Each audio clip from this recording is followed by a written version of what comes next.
This is Grace coming at you live from the dungeons of Aufstrag. Now, they haven't spotted me yet, so it's really important that I stay quiet while I deliver this very special announcement from Troll Lord Games. Our crowdfunding campaign for the Reforged Adventurers backpack begins in the last week of May or the first week of June, and you'll be able to find it on BackerKit. Now, basically, the Reforged Adventurers backpack is your ultimate expansion for Castles and Crusades. Inside, you'll find 13 completely unique character classes, each brimming with story potential, and now fully leveled up for high-level play. You'll also find a treasure trove of specialized gear packs. And obviously, there's one tailor-made for every single class in the game, but we didn't stop there. We've lovingly hand-packed, pre-made equipment bags for every kind of hobby, profession, or weird little interest that your character could possibly have. Seriously, everything from brewing, to trapping, to performing, to Anyway, we've also included updated rules for multi-classing, class and a half, and dual classing, now finally explained in a way that won't make your wizard cry. And last but certainly not least, all of the pages have been cleansed of their ancient bindings. So there's no more OGL content. New layout, new art, maximum magic. So whether you're a cunning arcane thief, or a brave skald, or just a thief with a dream, it's time to gear up, roll high, and carry out your destiny in style. I think the coast is clear, and it's time for me to move on. We'll see you in BackerKit. Close. Just gotta be ready for everything. Really, really, really super quiet.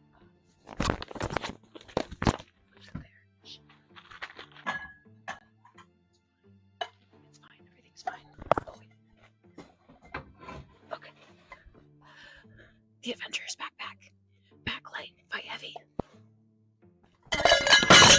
Crap.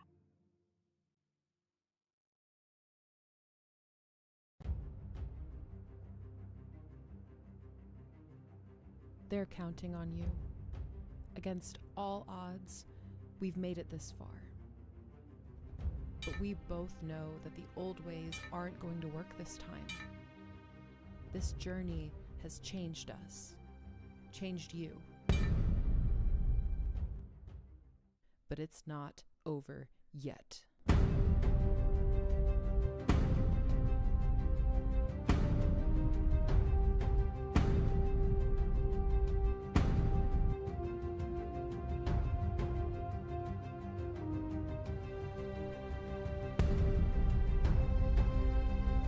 You need the right tools for the job.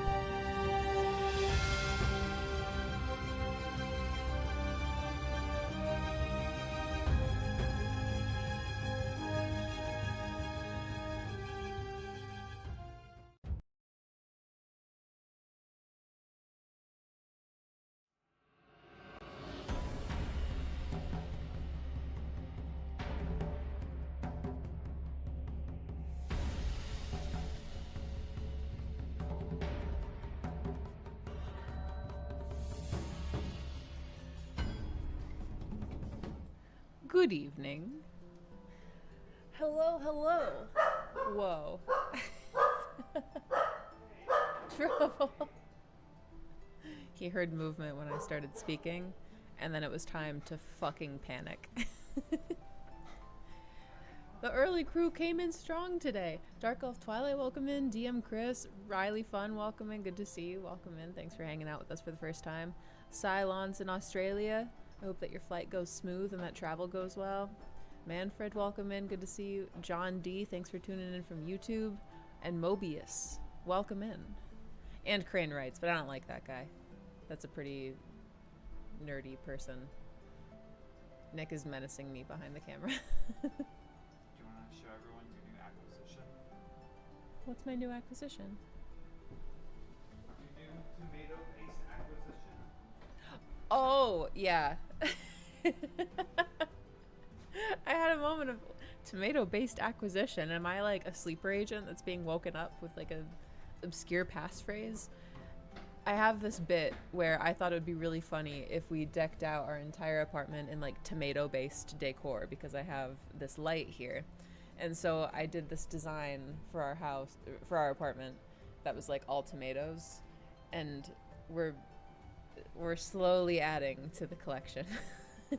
Thanks for bringing this. I'm super into it. I love this thing. It looks like, super cheap, but hey, it was $5 and shit. I like it. Do you like it? I love it, yeah. We love it. We love our tomato-based decor in this house. How's y'all's weekend going? I got a tomato pillow. I just got actually like an outdoor dining set on Facebook Marketplace, so I'm feeling very adult thanks to that. He's doing his job as your security chief. Yeah, he's on the puppy patrol. Hang on. Come here, say hi. Ooh, my goodness. We went to the park earlier, had a lot of fun. We're still a little tired. What do you think? A Lord Denethor 2 standee. Oh man. Denethor did kind of... You know what? I don't know if I was ever really like the biggest fan of tomatoes, but I was less of a fan of tomatoes after that fucking scene in Lord of the Rings. It's so nasty and gross. It just makes tomatoes look gross and disgusting. I'm a texture person. I'm all about the texture. So, yeah, very troubling to see. Just like, ugh, I can't even. Tomatoes equal salsa. But we can appreciate tomatoes in their truest form for the beauties that they are. Will that stay here if I just like leave it here? I'm gonna slowly add tomatoes to this stream. Okay, stream boarding early. Have a great flight, buddy. I hope that it goes very, very smooth for you and that it's over in a flash. God, I remember...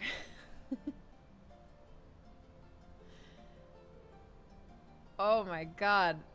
A story like rocketed back into my brain. This was my worst flying experience ever and I was like 12. Tomato Lord games. Now we're talking.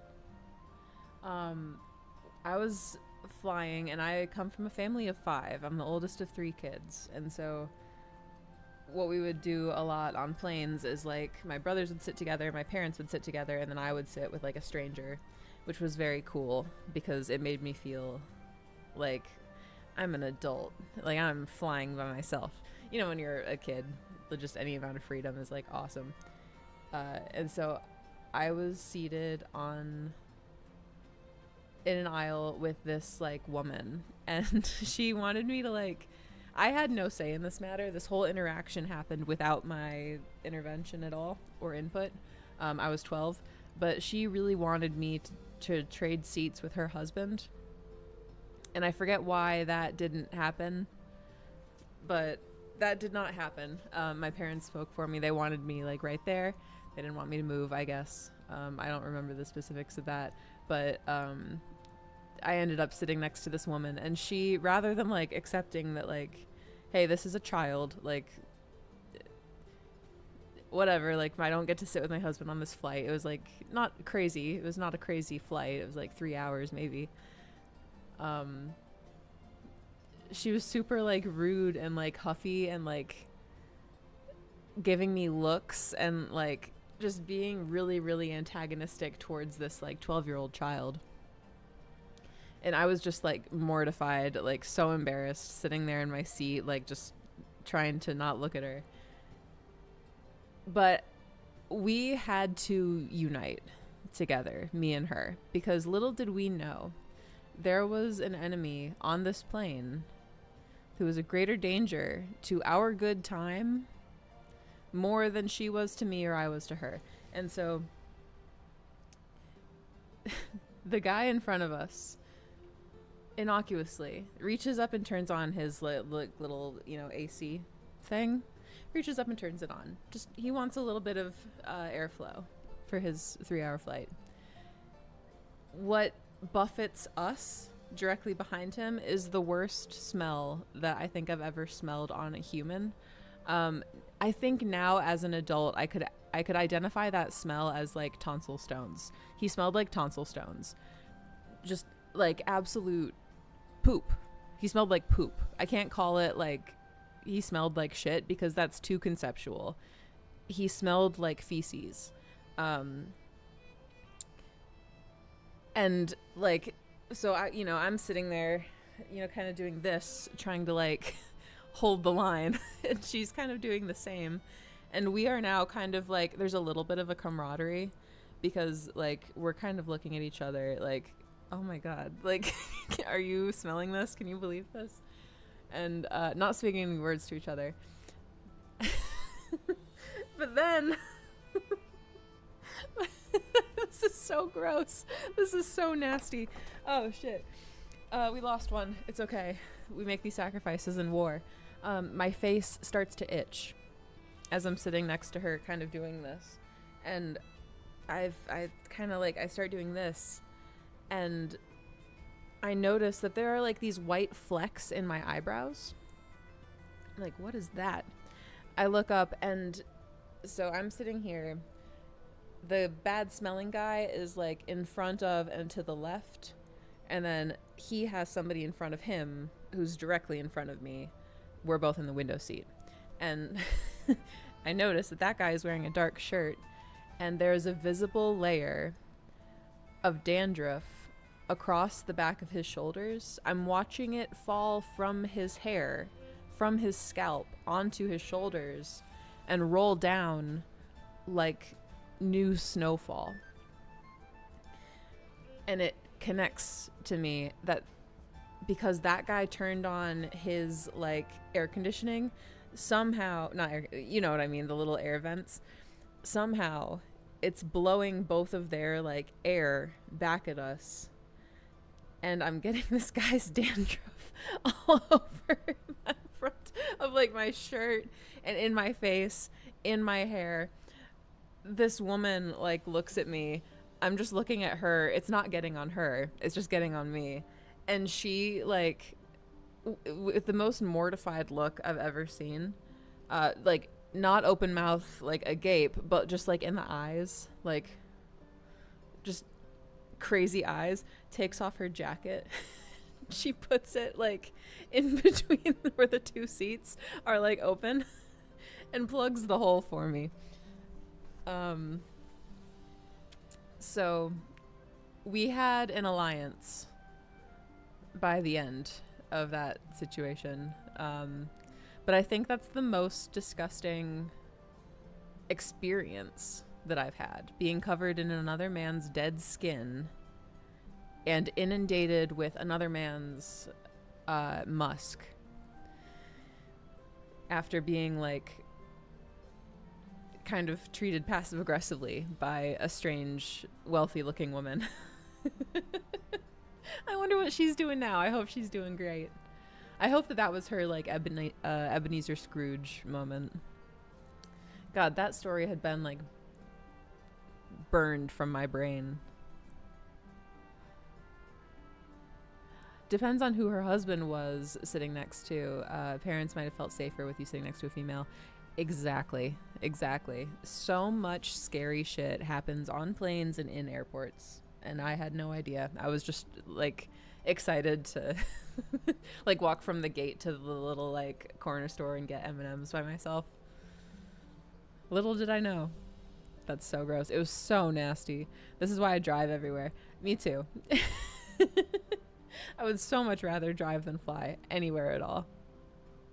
Airports are great. Actually, you know what? I take that back. I do like flying. I like airports. Airports are a really fun, like, just liminal space where everyone's going somewhere, and it's just, I don't know. I like to people watch and be a freak. Hey, Orc Boy, welcome in. Thanks for tuning in from YouTube. Maybe there was a dead rat in the air vent. They're like this big. What I'm picturing is like, you know how tuna is like canned? It's like a rat just like in there. Just really condensed. I almost feel like an engine failure mid-flight isn't so bad anymore. Yeah, I would have taken it. That one, I would have taken it. I would have taken a mid-flight engine failure. I love to fly. Flying commercial is not as fun as military cargo planes and helicopters. Yeah, I imagine the lack of like TSA would kind of bring some magic back to the flying experience. Assuming that this is like America that we're talking about. Which, you know, man oh man. I don't. I prefer the actual plane to the airport. Dark Elf, I don't know if I have ever heard that before. I think that is a new opinion. Did that just drop from, like, God? Babe, new opinion just dropped. He has his headphones in. Oh, yeah, I heard. Did you? I'm listening to you. Oh. He's watching this stream. He's in chat. Everyone say hi, Knock. That, I have never heard that before. Dark Elf, can you explain why? I prefer the actual plane to the airport. Can you explain? I'm fascinated. Hey, David North. Hey, David, I was looking at some of your monster art today, and I just want to say that shit fucking rocks. You are talented. Come on in here. You're wearing your apron. Yeah, You look great. cooking, He's making boy dinner. making boy dinner. Usually we have like a meal and we both eat it. But I have leftovers. And I don't, because I So you're just whipping ate something everything. up. Yeah. I How's it went in going? one go. It's going good. It's going good. Yeah, I don't know why. Like, I can just hear you better on here, Yeah, that's sweet. but I I get appreciate like a you delay. watching. It boosts up our viewer average, so yeah, I appreciate Yeah, it. That's let's very go. supportive. World's best apron. World's best apron, I got him that. Yeah, it rocks. It's pretty cool. It's denim. It is. Enjoy your boy dinner. Thanks. Maybe a water, if you don't mind. Thank you. I appreciate you. I manufacture jet engines. I choose to drive. Do you have like a crazy like jet engine in your car? I know that you don't, but just how cool would that be? Every day. So here's the thing. I've just started super late to the party. I've just started playing Cyberpunk 2077. We have it on the PS5 and I've just started playing it. And so I'm in my brain, I'm in this like cyber future where like you can just do like you don't need a license to do anything insane to your car and you can really drive at whatever speed you want to go at, and traffic laws are more like suggestions. Real chefs don't need an apron. Fighting words. Those are some fighting words. Who said that? The Omega Gambit said that. Mega Gambit said that. You got beef. Real chefs don't need an apron. Winky face. What do you have to say? Well, here's the hot take. I'm not a real chef. I'm just a guy who likes to cook. And I think my apron is super cute. It makes me feel like I'm cooking. I love you so much. I love you too. Yeah. Cooking is like your hobby. Yeah, it's just You a hobby. you of enjoy mine. it. Yeah. It's cool. I find it really fun. My great grandfather, trains were his hobby. He was so into trains. And he would have like model trains that he would like paint, and there are pictures of him doing it, and It's I'm so cool. very lucky to have those pictures. But he would dress up in like a little conductor outfit to do it, and there's Yeah. pictures of him in the conductor outfit. He's wearing like the striped overalls and like the white shirt underneath, and then like the striped conductor hat, and he's like sitting there painting his his mini train. It's fun to wear your Yeah. stuff. It's fun to have like a costume to do your hobby in. Yeah. Oh, I can't wait till we can like garden, and I'll get like a little gardener's apron. That'll be so cute. We can get matching ones. Yeah. We'll need a yard first. Yeah. Well, I don't know. Lisa was telling me that she has like a ton of just like random planters. Might be hitting up Lisa. Yeah. Lisa, if you're watching this, we're gonna hit you up. Ooh, all things cyberpunk is awesome. I love the Pawnsmiths. Same. I'm a cyberpunk, or maybe maybe what it is like I just really like a cyber future kind of world setting to play in. We have a Cyberpunk Red game Yeah. that's currently like on hiatus. The character that I played in that game, I think, has irrevocably impacted my life and changed my psyche. Fucking Cyberpunk unlocked some stuff in my brain. That's true, it did. Yeah. And your character is great. What I would like to do is take that game and move it over to Amazing Adventures and stream it on Troll Lord Games. No way, that'd be super fun. That would be really cool. Because you guys would like these characters, I think. It's a really great story. Oh, yeah. It's, I think, the thing that I'm most proud of so far.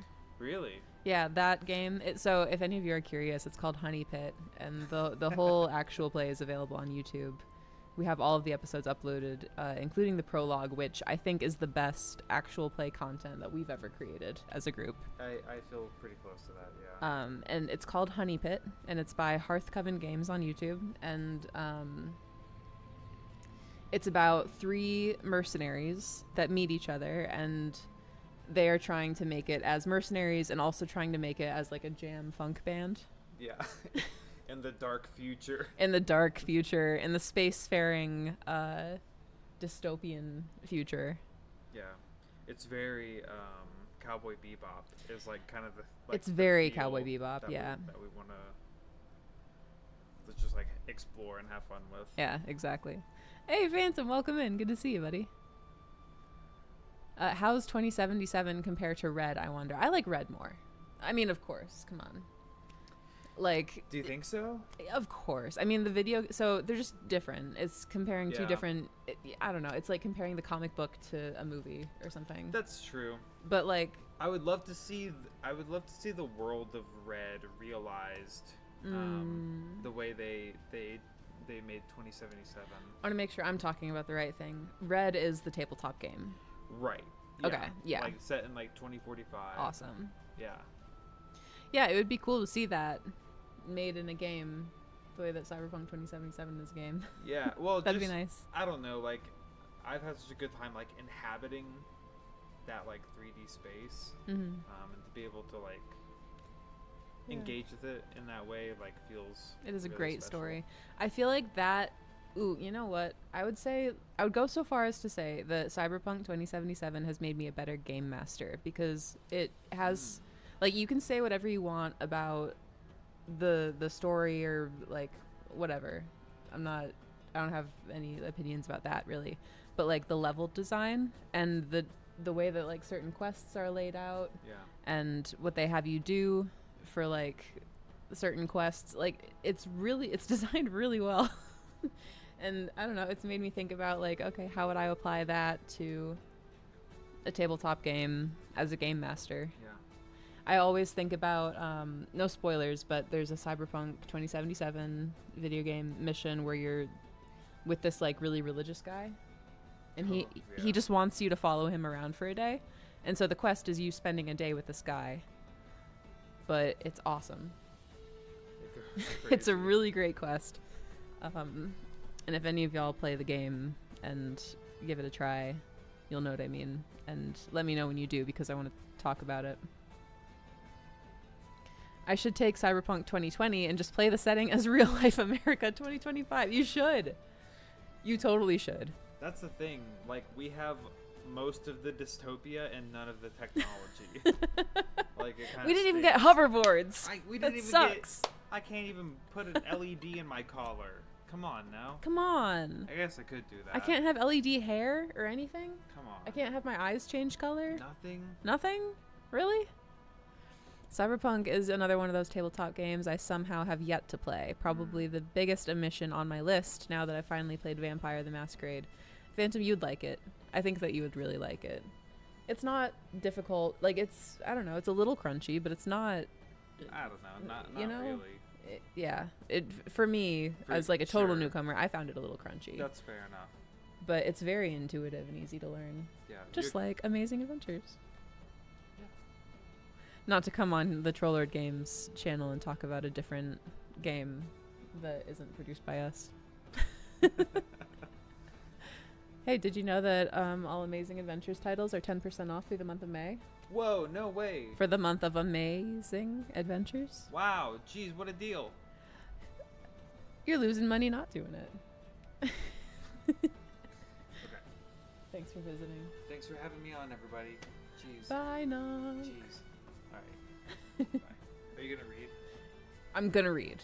I'm gonna read tonight. I promise. I swear to God. 2020 was a solid rule set, well supported, and Atlas had the paranormal world rules that expanded it. And it was 100% compatible with Mechton if you wanted more tech. What is Mechton? Is that like a different tabletop game? I was promised flying cars as a kid. What is this hellscape? Come on! Ooh, I got mine in the mail yesterday. Rad. Excellent. I'm glad to hear it. I don't know if y'all saw the conundrum today with Stephen Dakota taking a literal like megaton of boxes out. This is like an Amazon order, and actually like we know that things are growing at Trollord Games because Amazon placed as far as I know, I don't know the ins and outs of everything here, but as far as I know, Amazon placed a huge order for our books. And it had to be actually like palletized, and so Stephen Dakota took all those books to like pack them up and transport them back to the warehouse and stuff, and all of it got rained on. So it should be fine. It should be very fine. All of the things were double boxed. None of the books should be damaged or anything like that, and it's gonna dry out overnight before shipping them off. But it was funny. So mess up that apron with flour and hamburger grease. That's a real chef. That's what a real chef does. Who said something about sleeves? Yet, no L'Inquisitor. Real chef do not need an apron. It is their sleeves that must remain clean. Dirty sleeves. If my sleeves get any like stuff in them, it bothers me so much. It like washing my hands, like if my sleeves get wet. No thanks. It's kind of the equivalent of like wet socks for me, wet sleeves. That's big news. Core rulebooks or other stuff as well. Well, I'm so glad you asked, Phantom NJ. I said everything, and I do mean everything. The entire Amazing Adventures line is all 10% off. That means the adventures, amazing as they are. That means the core rulebooks, amazing as they are. And any other third thing that Amazing Adventures has in our store. It's all 10% off. So if you're looking for a system that is completely compatible with Castles and Crusades and have been waiting for a sale on the Amazon, sorry. I was like, yeah, let's go full in marketing mode, engaged. And another thing. Yeah, I'm not surprised you have all the AA stuff already. I thought you were tossing me a bone to give the hard sell. And auditing. I answered your question earlier about gas turbine powered vehicles. Shit. Wait, okay, hang on, I'm scrolling. Jay Leno's motorcycle is a gas turbine AE 250 helicopter engine that we MFG. What is MFG? But his motorcycle has the engine of a helicopter, is what I'm hearing. Manufacture? Manufacture. But where's the G in manufacture?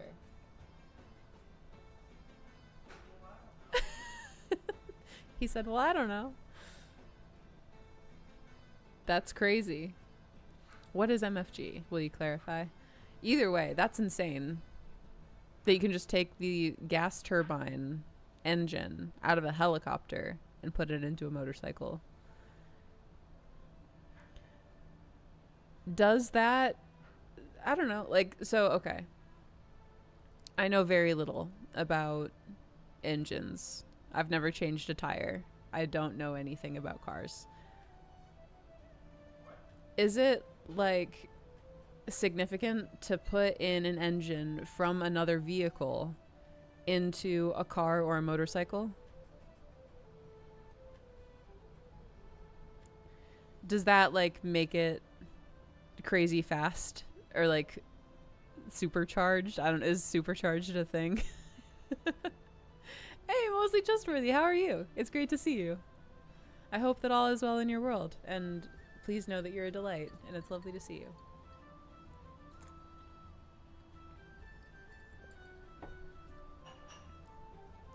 Melton is by Mike Pondsmith. It is his take on mech anima that he watched and didn't know the stories to since he didn't speak Japanese. That rules. That is very, very, very cool. Man, okay. Well, I'm going to have to put that on Nick's radar because he's big into, like, big mech tabletop games right now. That's very cool. Off to roll some dice. Hey, enjoy. Have a good time. Yeah, Mostly Trustworthy is an actual player with Charmed Fantasy, who is a friend that we've raided into before. Are you standing in you heard that bit about the big mech game? I heard somebody talk about the big robots. Nick was like summoned into the stairwell. Are my comments showing in chat? The last messages that I see from you, Dark Elf Twilight, are I liked 2020. It was more cleaned up, which is cool. I've never played that. I've never played the 2020 version. Mechton, not melt. Okay. Gotcha. Mechton, you can get the PDF from drive-through. Hell yeah. Man, I'll check that out. Hang on, let me write it down.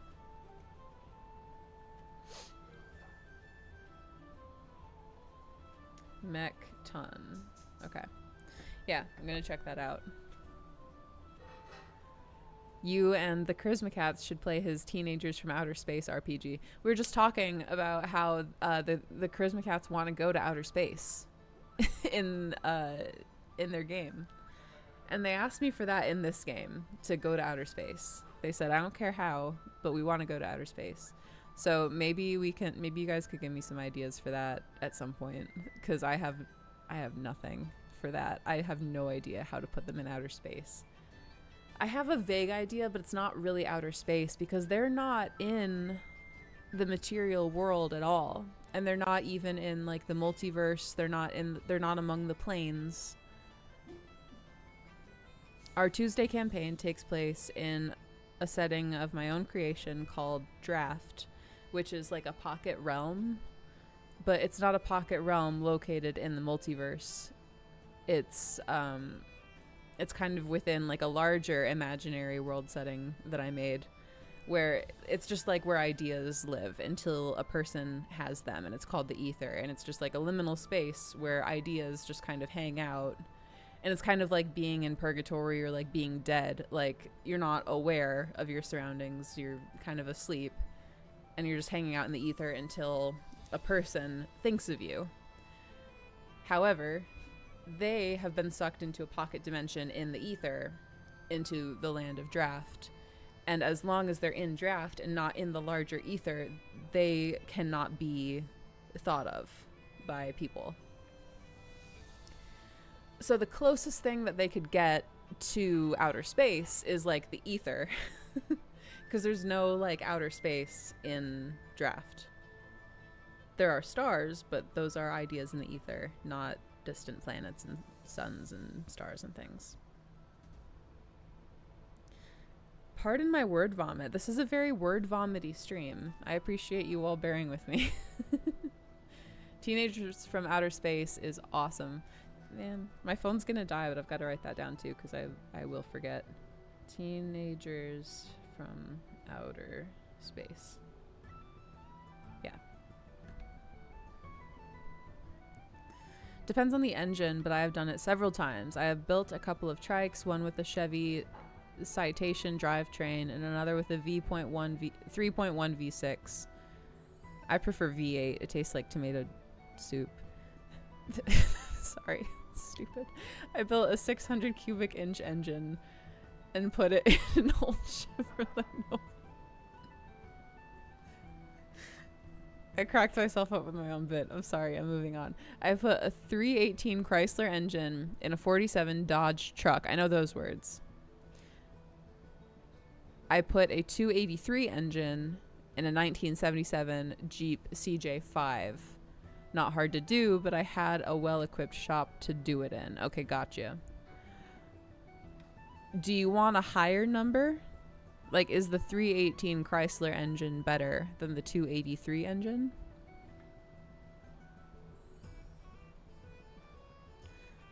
Alien abduction. Heroes, we need your help. Yeah. I mean, I guess there's no reason why there couldn't be outer space, but the way that I have written it and the way that, like, so Draft was created by a person that the characters have met, and it was created intentionally. And they just didn't make outer space. But, like, I don't know. I could change that, maybe. It could be cool. If there's a cool reason to do it, maybe I'll do it. So to be forgotten is worse than death. Well, that's kind of exactly right in the context of this setting, because basically all of these characters are figments of somebody's imagination, and they themselves are effectively immortal because they're not beings, they're ideas, and they have been sucked into somewhere that they're not supposed to be. And all of these ideas do have, like, varying levels, but all of them a base level of awareness of, like, the life that they're supposed to have and the characters that they're supposed to meet, and, like, their own backstories, and you know, they're characters, like the way that you or I would think of a tabletop game character, and a backstory that you or I would give them. So they have a world that they're meant for, and people that love them. And instead of going there, they're gonna live forever in this, like, little pocket realm that is tiny, with the same handful of people around them all the time, and they're not gonna be in the place that they're supposed to be, and are never gonna see it. And other ideas will probably take their place, and, like, that sucks. And I could see, like, I'm curious what the players will do with this, because there's totally an angle where you could be like, okay, this is my life now, this is where I live, I'm gonna make an impact here, and we're gonna do this. We're gonna make this place an awesome place to live, and we're gonna try to, like, create our own story apart from the one that was intended for us. However, I think a lot of us would agree, like, if you are cleaved in an instant, from everyone that has ever loved you and from every place that you've ever been, and you wake up in a totally new environment with no way back and no way to leave and no way to ever see any of those people again, that's a really tough blow, and it could take, you know, years to come to terms with that. And I don't know if an idea's brain is even necessarily, like, able to move on in the way that, like, a malleable, like, fully formed character's brain would be. These are the kinds of things I'm thinking about for this campaign. Like, what is an idea, and what does it mean to be an idea, and what does it mean to be somewhere that you're not supposed to be, and what are your options, you know? And we're living in an ethereal world, and they are all ethereal girls. Rachel would be proud of you for that one, Phantom.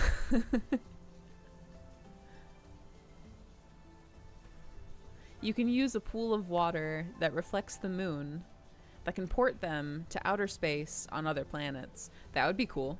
I like that idea. I don't want them to have any means out of Draft except for one. Ooh, foreshadowing. There's one way out. There's multiple means to make that available to them. Like, there's multiple ways that they can pursue leaving, but there's one, like, exit point. 283 was a Chevrolet engine. Bigger is better to a point. Just like real life. Hey, Greg, welcome in. We're gonna read. I swear to God, we're gonna read, even though it's been almost 40 minutes and we're just talking about game design and not reading. And hey, by the way, if you haven't heard, if you're new here and have no idea what I'm talking about, first of all, I'm so sorry. Second of all, I have an actual play on Tuesdays that I run, and it's 8 p.m. Eastern is when it starts. And everything that I've been babbling about is like the premise of the world setting that these players are currently in. And hey, if you have some free time tomorrow, I'd love to see you there. Foxa, welcome in. It's good to see you again. How are you? It's a truly cool campaign, and I love the characters. Man, oh man, I really appreciate that. Thank you. I love the characters too. Especially the pirate child. I still say he sounds like Zoe from Sesame Street. Oh man, I haven't... Wait, okay, is Zoe the pink one? Hang on, I have to look that up. Zoe from Sesame Street. Oh, I've never heard her speak. Zoe is a 3-year-old monster who first appeared on Sesame Street in season 25. Very sweet. Man, oh man. Hey, Art of Mike Disney, welcome in. I was just looking up Sesame Street characters. Welcome in. Thank you so much for the raid. We super appreciate it. How was your stream? I know that you might be getting ads right now. Let me do a shout out for you right now. Well, hey, thank you so much for the raid. Thank you for bringing your community over here. We super appreciate it. We're going to talk about Aihrde at some point, but right now we're talking about game design. So, hey, what's your favorite tabletop game? Have you played it recently? Tell me about your game. And how was your stream? And how was everything? It's lovely to have you. It's Elmo's friend with a pet rock. Oh my god, she's Rocky's mom? We have dog moms. Do we have rock moms? Rocco, not Rocky. Oh my god. Elmo's voice line, like, I don't know how many of you guys are on TikTok, but there was a period where a lot of Rocco's owner, thank you, Dark Elf. There was a period where like footage of like, what am I trying to say? Elmo talking about Rocco and being like passive aggressive and a diva about it was going around on TikTok, and it was very funny and it made me laugh. That's all I'm trying to say. Anyway, Mike Disney, thank you again so much for the raid. We super, super duper appreciate it here. I hope that your stream was incredible. If you have to go take some like post-stream care, go on Get. And I hope that your stream was awesome. Thank you so much for bringing your community here. And hey, Art of Mike Disney folks, welcome in. Lovely to have you. 3-year-olds with a 3-year-old. Hate to see it. Babies having babies. Kids having kids. When will it end? The 3-year-olds need to be stopped.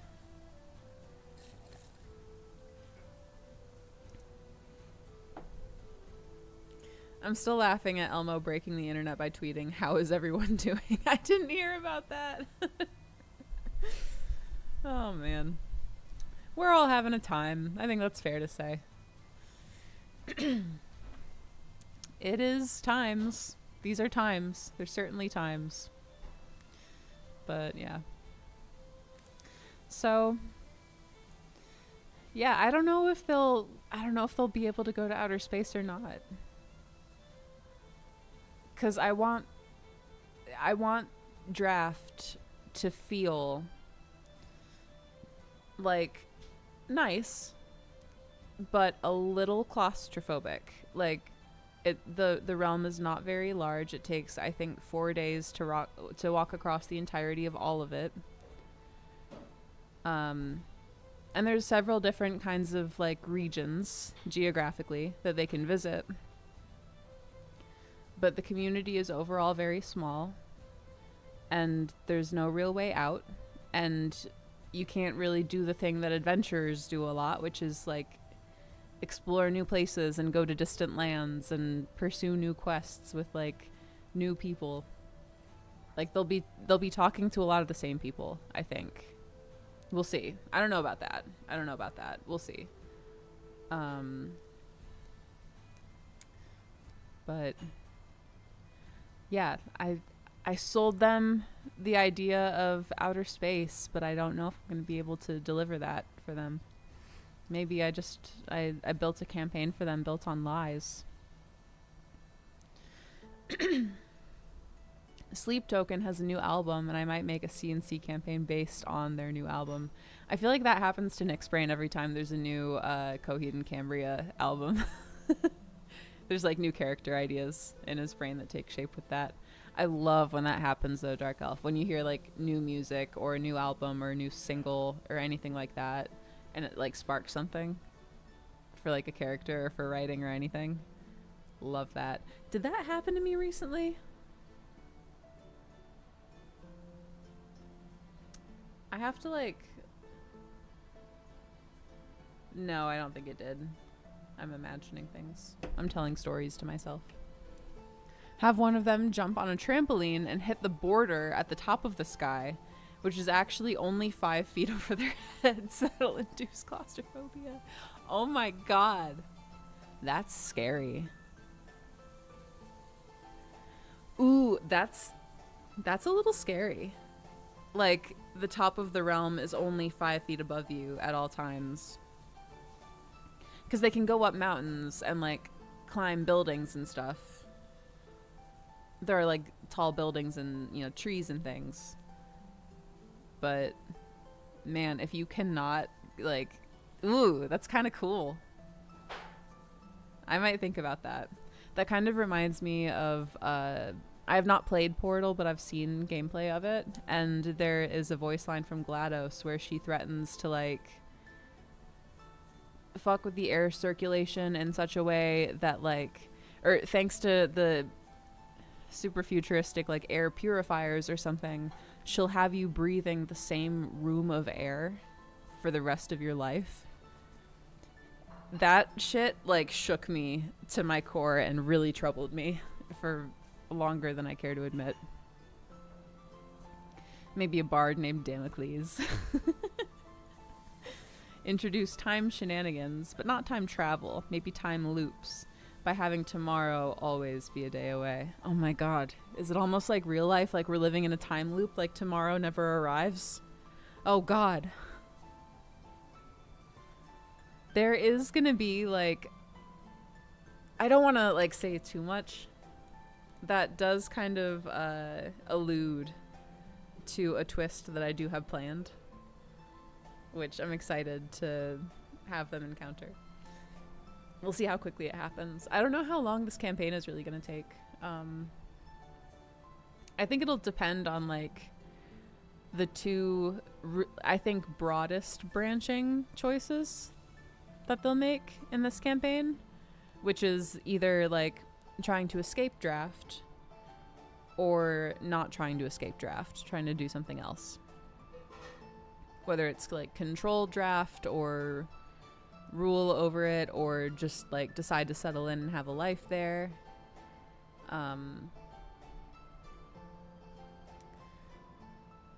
Like, to leave or not to leave, that is the question. Whether 'tis nobler in the mind to suffer the slings and arrows of outrageous fortune, or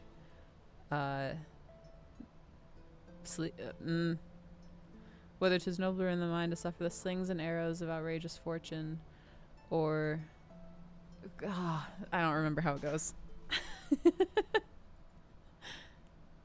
The way to fix it can be a McMuffin in the Shirley Temple. Now we're talking. What problems can't be fixed with a McMuffin, you know?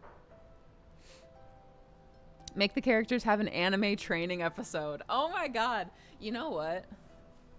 Okay, so on Tuesdays, we have this function where if everybody, like, or I'm sorry, I lost track of what I was saying. We have this function in stream where if somebody gifts 5 subs, they can influence the story. They can add one kind of, like, narrative element or special, like, thing to the stream, to the story, to the game.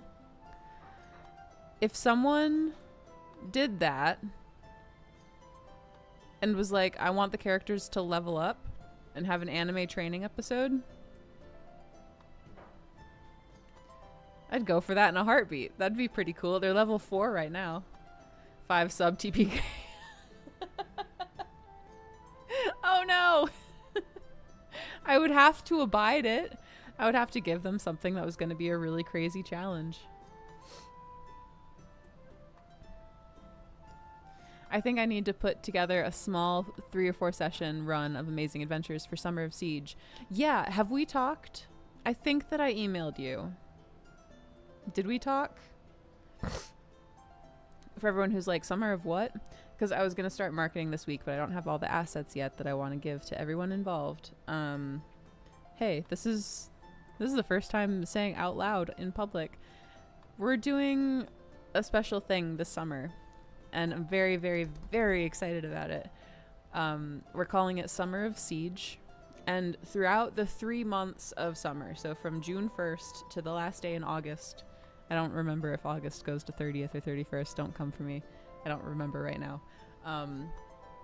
We're gonna do a ton of we're just gonna do a push to put CNC and Amazing Adventures in front of as many people as literally possible, and we're partnering with incredible streamers to do actual plays.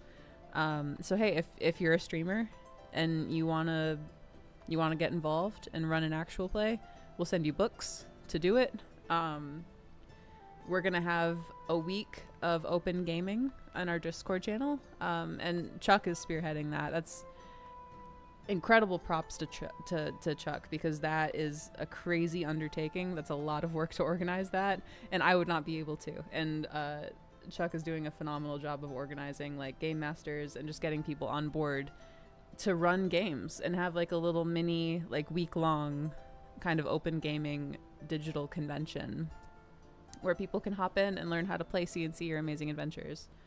We're gonna have raffles and prizes and maybe a sale or two. We haven't talked about that part of it yet, but yeah, Summer of Siege, it's coming up. Very excited about it. We're gonna start promoting this week, so yay! Looking forward to this. Looking forward to this summer. You did email me. Okay, good. I have a CNC session for my campaign coming up in a few weeks, but I think for Summer of Siege, I want to run some Amazing Adventures. We have been talking about We've been talking about Amazing Adventures for a really long time and wanting to see more actual plays of Amazing Adventures. Definitely do it. Definitely for sure do it. That sounds really cool. Let's go. I will be doing my review in a while and try to do some solo play of CNC Up. That would be incredible. That would be amazing. We would love that. Please. Please, thank you. That would rock. And thank you for the review. That goes a really long way to help us. A lot of people come our way from incredible content creators on YouTube, and we really, really appreciate it. So thanks for all you do. Thank you. Thank you. Sadly, the one streamed AA game I did run was before I started a YouTube channel, so it never got saved. It burned fast and bright on the internet. Now it's gone. That's okay. Lightning strikes twice, or lightning doesn't strike twice, but it's cool every time you do it. Is what I'm trying to say. I'm in a place. You know what I think happened? I tried to write today in a real way. I have not written poetry in a long time, and I wrote a poem today, and it scrambled my brain a little bit. So we're feeling rambly, we're feeling scattered. It's a Monday, and yeah. I'm just going to mash all the Siege Engine games into one Frankenstein game. Here's the thing. That's exactly what we want. That's literally exactly what we want. And that's kind of what I'm doing. Scrapped has CNC classes and Amazing Adventures classes in there, and I'm using mechanics from both. It's super fun and very easy to do that because both games are totally compatible. And have I mentioned that Amazing Adventures is 10% off throughout the entire month of May? Trouble's yes, geez, you mentioned it. Meanwhile, Friday Night Crusades has returned to my Discord, though we were off this week. Hey, nice. I'm glad that it's back on. That rocks. That was going every Sunday when I first started working for Troll Lord Games.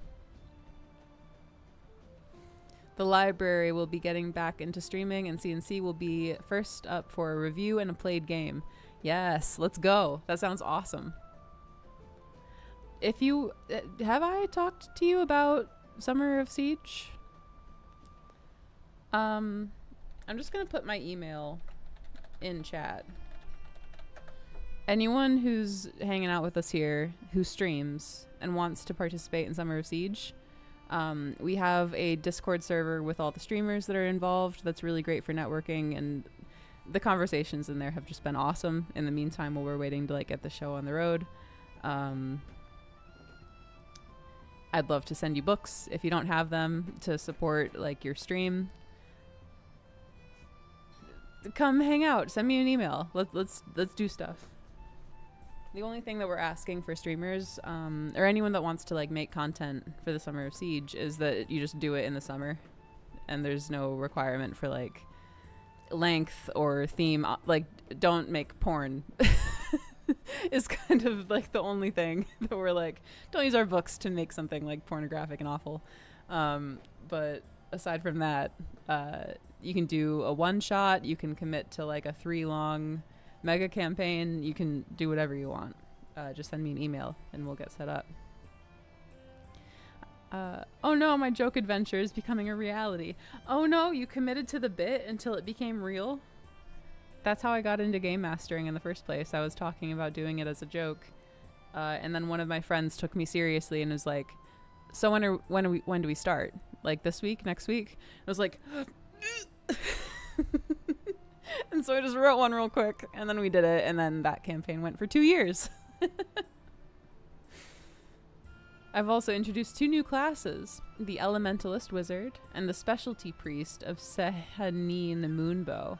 Tell me about them. That sounds really cool. I like elemental magic. That's very cool.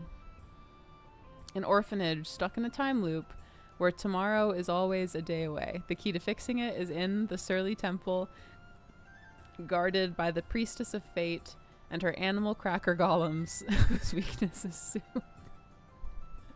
You know what that sounds like? That sounds like one of the chat plays CNC adventures.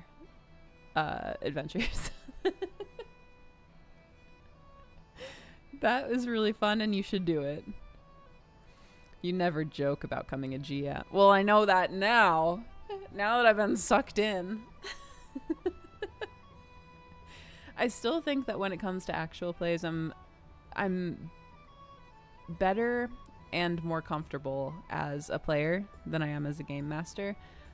And I've talked about this before. Like, I'm very much still getting my sea legs, and just kind of still learning how to do it. Because I was never like a theater kid. I never was into like acting or anything. And even, being young, like my interest in writing was always poetry, and using like beautiful, hopefully abstract language to describe your feelings is not the same skill as like story crafting and world building and like crafting scenes and understanding how like tension works and narrative, so very, very, very different skill. Not one that I ever like really developed growing up, and so I'm practicing it now, and kind of just now as an adult in my late 20s learning how to do it. And it's been a lot of fun, but man, it's challenging to do it in front of an audience every week. But it's a lot of fun though. I joked about starting a library, and well, that's good things always come from the bit. Elementalist wizards choose one of the 4 primary elements. They get special bonuses related to their chosen elemental spell focus. They also cannot cast spells from the diametrical opposite, so fire elementalists cannot cast water spells and vice versa. That's cool. That sounds awesome. One of my friends, Johnny, is working on an Avatar: The Last Airbender game, and he's doing it for 5e, which I know that everyone has feelings about 5e. It could, like, it's developed enough to really be its own system, but I think that he's rooting it in 5e. he's explained it to me before. I know that I'm like butchering this explanation, in part at least, to make it, you know, more approachable and just a little bit more grounded and some like just a little bit easier to read and swallow, if you're newer to games in general. But watching how he's like fleshed out like the abilities of different, you know, like element benders and stuff. Hey Grace, Garner here. Hey Garner, looking forward to supporting your Summer of Siege. Let's go, dude. Oh, I'm so excited. I cannot wait. We're gonna start marketing this week, and I will have assets to you all very soon, and I'm very excited about it. Thank you for being a part of it. It would not be possible if no one agreed to do it. So you guys are really like the important piece in the Summer of Siege. Every little bit helps. We're just trying to like get it in front of as many people as possible. You know what I mean? In my tabletop game, I'm designing elemental magic is one of the categories of magic, but I wanted to make a more unique elemental system. So my elements are light, darkness, air, earth, and water. That rocks. I'm intrigued. Can you walk me through that? Wait, and emptiness. Emptiness. Ooh. I like that. I'm a really big fan of that, actually. That kind of makes me think of Davis Chenault's Inza and her kind of primordial power. Like, it kind of is that in a way. Like, or I guess, she's different because she's not, her thing is like destruction. But it's not hollowness. It's not emptiness. She's existing in a space where there is matter and is making nothing in it. So I guess that's a little different. But I love that idea as emptiness as an element. That is very, very cool. I'm so disappointed in 5e that I'm putting all my experience as a player and a DM from AD&D 2nd edition and make my own system. Yeah, that rocks. Here's what I'll say about 5e. Oh, not gotcha. I'll say about 5e, like, I feel like, at least for me, it did its job, which was like to usher me into the world of tabletop games. And you can say that, like, you know, any game could have done that, but 5e had like the recognition, it had the popularity, it had like the reputation and the community behind it. It was abundantly accessible, and it was easy to understand. I don't think that 5e is a bad game, and really, like, not me, and I don't think any of the like, we all have opinions on games and stuff, but I feel like none of us are really into like the edition wars, if you know what I mean, like comparing editions and, you know, declaring one. Not to say that this is what you're doing, Greg, but like I see a lot of just discourse online about how like one edition's trash and one edition's great, or this or that, and I just feel like, I don't know, did you tell a good story? Did you have fun? That's what it all comes down to. I had so much fun playing 5e. I really did. I had fun GMing it. I had fun being a player in it. And like C&C and Amazing Adventures is just different. It's not, in some ways it suits me better. That's all subjective. You know what I mean? I guess I just kind of went on a diatribe for no reason, because the idea that like, hey, different strokes for different folks, that's not news to anybody. I'm kind of just parroting what everybody already knows, but I don't know. I think it's still useful to say. As for the specialty priests, they can only cast spells from the clerical domains related to their deity. So I had to break down the 101 clerical spells in the C&C player handbook and categorize them by AD&D 2nd edition spell domains / spheres. You put a lot of thought into this. This is really cool. This looks awesome. They also get special spells for their priest and bonus spells related to those spheres / domains. Coming up with new spells and like features and abilities is so much fun. And elemental magic is such a cool theme to like base that on. That rocks. There's 2 primeval deities, Ura, who is light, consciousness, and existence, and the Dark, who is darkness, hatred, non-existence. The rest of the gods ultimately come from these 2. That's cool. Ura and the Dark. That's awesome. Is emptiness the dark, or is emptiness a separate thing born from Ura and the Dark?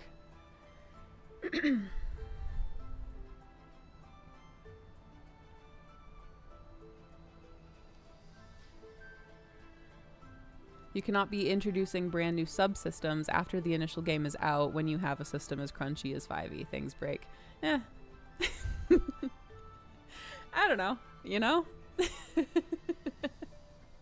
I used to love THAC0. After explaining it to countless people that were curious how it works, I started to agree that THAC0 is no longer needed nowadays. I only know enough about THAC0 to know that it's like math. Isn't it a lot of math to resolve like rolls and things?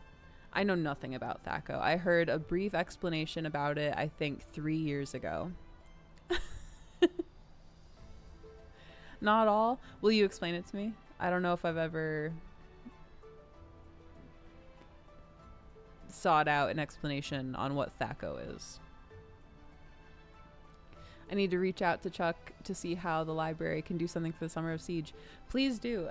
You're also totally welcome to email me. I will put my thing in there. Chuck will take care of you.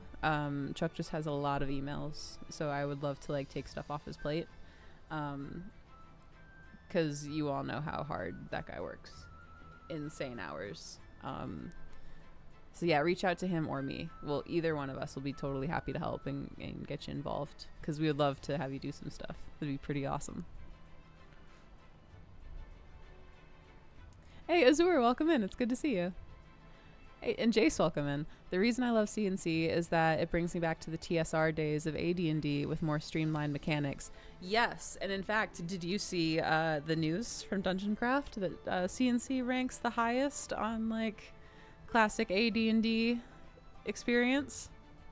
I have no personal experience to like confirm or deny that, but according to Dungeon Craft, CNC is the one if you're looking to chase those old feelings from the olden days of like the early days of AD&D gaming. CNC is the game.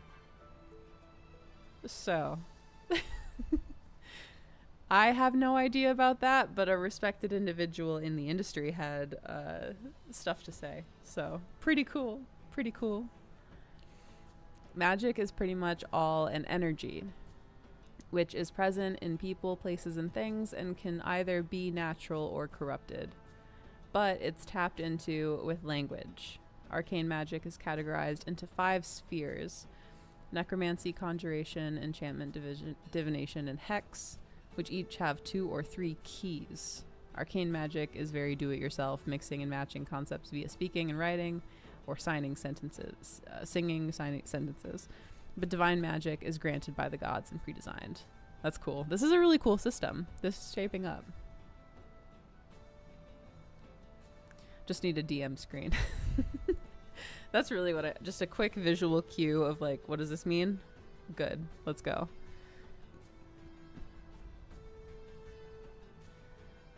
As a kid who was good at math, THAC0 never bothered me, and I'm okay with using it when I get the chance to play 1E/2E again. It's just unnecessarily complicated to get to the same place as doing ascending AC. Yeah, that makes sense. THAC0 and ascending armor class are mathematically the same. For some reason, people cannot add simple numbers anymore, so we cannot use THAC0. That's fair. That's super fair. And I'm guilty of it. I'm not better than anybody.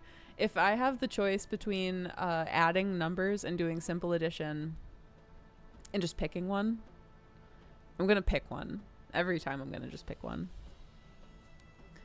This will take a bit to type. I should have done this in a Google Doc to copy paste. Give me the abridged version. The very abridged version. Let me actually, so after we came home from GaryCon, I became sicker than I have ever, not ever, but than I've been in a very long time. I was extremely ill, and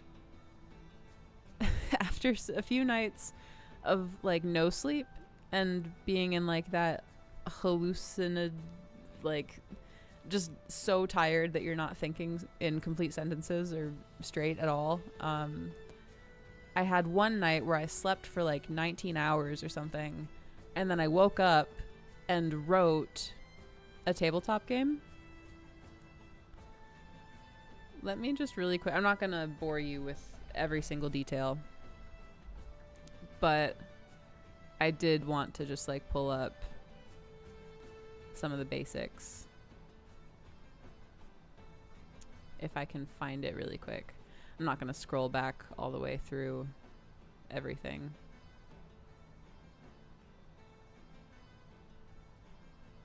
Oh, here it is. Here it is. We found it.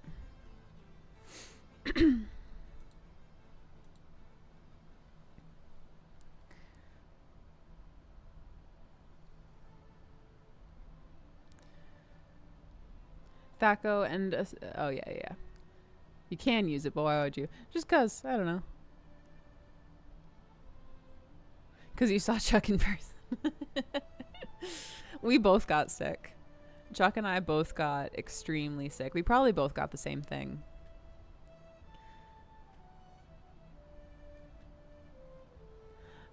Okay. So this thing that I wrote in a frenzy, in other words, maybe an irrelevant interlude. I have not looked at this since like a day or two after I wrote it. It's called Dwindling. It's a game about minor gods at the end of the world. And this is just the little like pre-text of it. The people don't know that they only have a week left to live. A general sense of dread has fallen over them. A passive, hollow, deadened sense of terror that they can't place or describe. You know that the world as they know it is about to end, and that a new one will eventually take its place. You'd love to be powerful enough to stick around to see it and to carry the memories of the people who came before, but your window is closing fast. Dwindling lasts 7 in-game days. Your goal is to have a total mantle score of at least 100 by the end of the 7th day. And total mantle, your mantle is like your level. It's like your power level, and it can raise or lower. You can spend it or gain it from doing certain actions throughout the course of the game. And you have like a daily mantle score, and you have a total mantle score.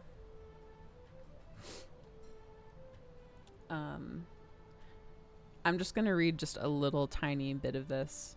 Characters have only 3 stats. They have mantle, influence, and presence.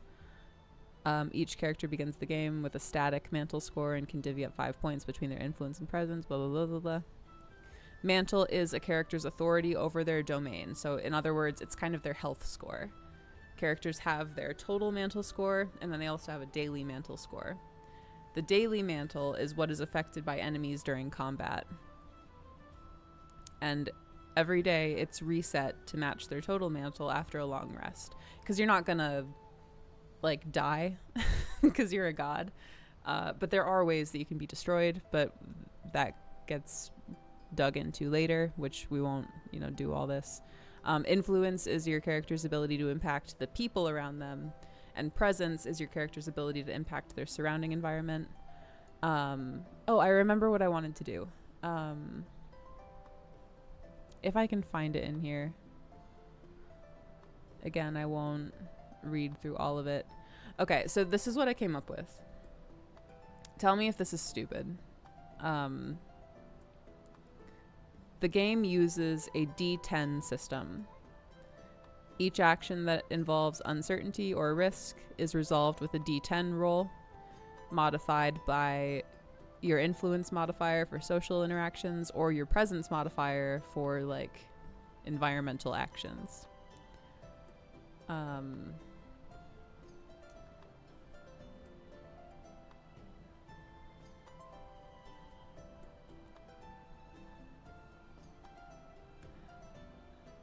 Sorry, there was a specific, like, mechanic thing that I wanted to read to you guys. Oh, it was combat. That was it.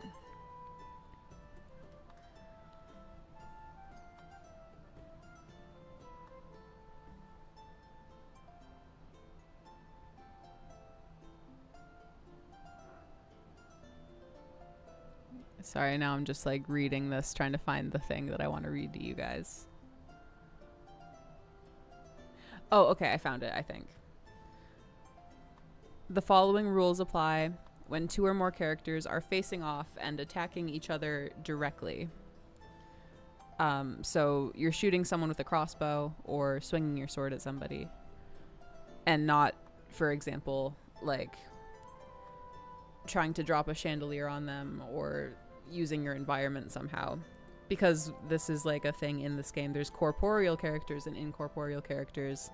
And incorporeal characters can only affect environments, whereas corporeal characters can actually fight guys with, you know, weapons and stuff.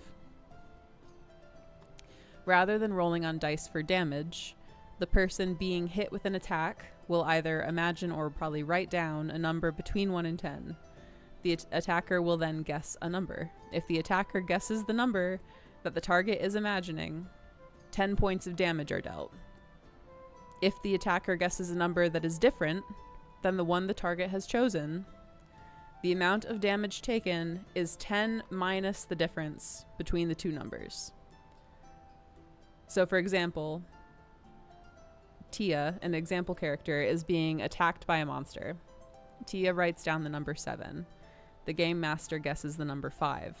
This is not the number Tia imagined, so the game master subtracts 5 from 7, which equals 2. The game master then subtracts 2 from 10, which equals 8. Tia takes 8 points of damage. So, I don't know if that's too much math, if that makes it, like, not fun. That was the little mechanic that I came up with when I was, like, half alive. Thank you all for letting me go on a crazy tangent into a fever dream that I wrote in the span of, like, longer than a day. It was more than 24 hours. It was like a day and a half that I spent writing that. And there's a lot more to the document, but it was fun to try to, like, write a game and try to, like, make your own system and just think about, like, what would I want to play, you know? It's high card, low card from Animal Crossing. Oh my god. I never played the earlier Animal Crossing game, or I did once or twice play some of the earlier Animal Crossing games, but for the most part it's only been New Horizons for me. Not that hard to figure out, but only have a 10% chance to actually do full damage, but it is interesting. Yeah, you know? I just think that might be fun. I just think it's fun. Basic arithmetic is just breathing for old school gamers. Not my generation. I'm an iPad kid and proud. No, I was actually lucky enough to just miss, like, growing up with iPads, and I'm glad for it. But man, oh man, here's the thing.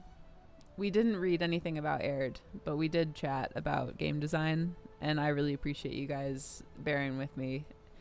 And just chatting about, like, our plans for this summer and, like, games in general and amazing adventures and all that stuff. I just think it's really interesting. Let me find somebody to go ahead and raid into.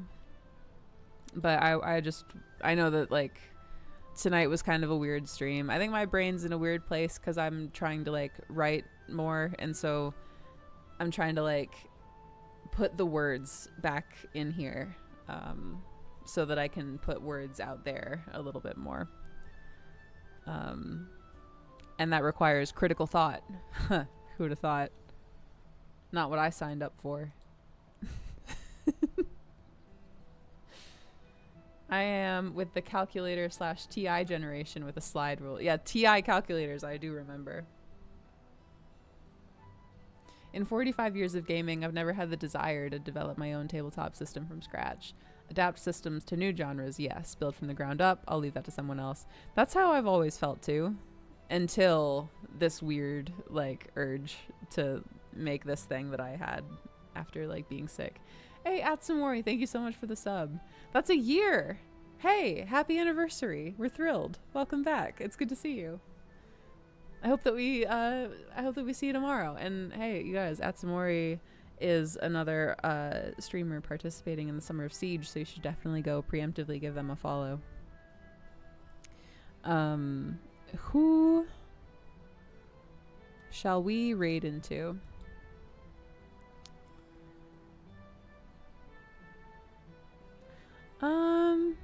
Ooh, I like these guys. Okay, let's do this. We are gonna raid into New Age Geeks. They're doing an actual play.